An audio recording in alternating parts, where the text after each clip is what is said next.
Right, good morning everyone.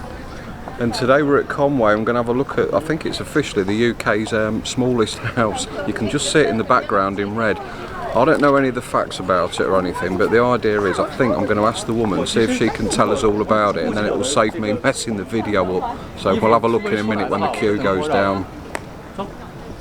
Okay, now this kind lady's agreed just to give you a few facts so I don't mess it up for you. There we go. This house was built in 1590 and occupied till 1900.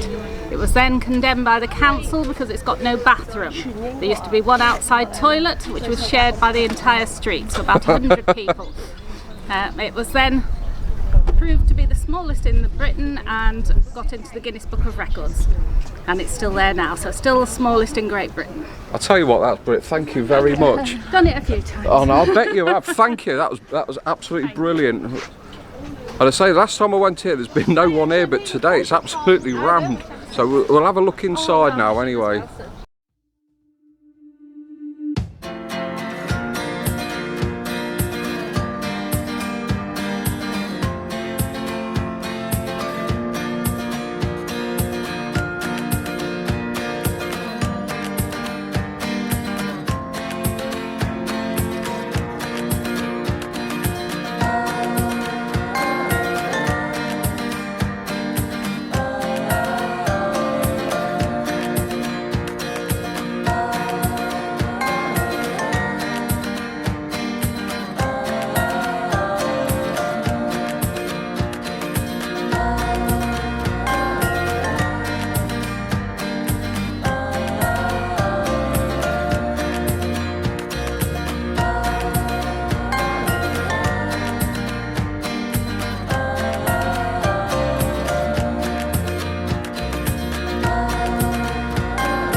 Okay, anyway, that's the end of the video, and it was never really going to be the longest video of mine ever made, to be honest, because there's not a lot apart from this tiny house, so we better end it there for today. Anyway, thank you very much for watching. Thank you. See you later. See ya, bye.